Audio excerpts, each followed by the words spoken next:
শঙ্করলাল দিগ্বিজয়ী পণ্ডিত, শানিত তার বুদ্ধি। সেন পাখির চঞ্চুর মতো বিপক্ষের যুক্তির উপর পরে বিদ্যুৎ বেগে তার পক্ষ দেয় ছিন্ন করে ফেলে তাকে ধুলায়। রাজবাড়িতে নৈয়ায়িক এসেছে দ্রাবিড় থেকে, বিচারে যার জয় হবে সে পাবে রাজার জয়পত্রী। আহ্বান স্বীকার করেছেন শঙ্কর। এমন সময় চোখে পড়ল পাগড়ি তার মলিন। গেলেন রংরেজির ঘরে। কুসুম ফুলের ক্ষেত, মেহেন্দি বেড়ায় ঘেরা, প্রান্তে থাকে জসিম রংরেজি। মেয়ে তার আমিনা, বয়স তার 17। সে গান গায় আর রং বাটে, রঙের সঙ্গে রং মেলায়। বেনিতে তার লাল সুতোর ঝালর, চলি তার বাদামি রঙের, শাড়ি তার আসমানি। বাপ কাপড় রাঙায়, রঙের বাটি জুগিয়ে দেয় আমিনা। শঙ্কর বললেন, জসিম, পাগড়ি রাঙিয়ে দাও জাফরানি রঙে, রাজসভায় ডাক পড়েছে।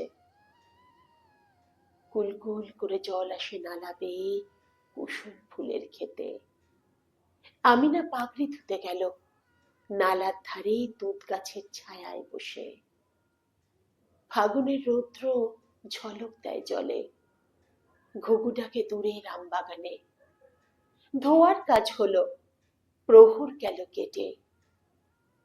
পাগড়ি যখন বিছিয়ে দিল ঘাসের পরে, রংরেজিনী দেখল তারই কোণে লেখা আছে একটি শ্লোকের একটি চরণ। তোমার শ্রীপদ মোর ললাটে বিরাজে। বসে বসে ভাবলো অনেকক্ষণ। ঘুঘু ডাকতে লাগলো আমের ডালে। রঙিন সুতো ঘরের থেকে এনে আর এক চরণ লিখে দিল, পরশ পাইনি তাই হৃদয়ের মাঝে। তোমার শ্রীপদ মোর ললাটে বিরাজে, পরশ পাইনি তাই হৃদয়ের মাঝে। দুদিন গেল কেটে। শঙ্কর এলো রংরেজির ঘরে, শুধালো, পাগড়িতে কার হাতের লেখা? জসিমের ভয় লাগলো মনে। সেলাম করে বললে, পণ্ডিতজি, অবুঝ আমার মেয়ে, মাফ করো ছেলে মানুষই, চলে যাও রাজসভায়, সেখানে এ লেখা কেউ দেখবে না, কেউ বুঝবে না।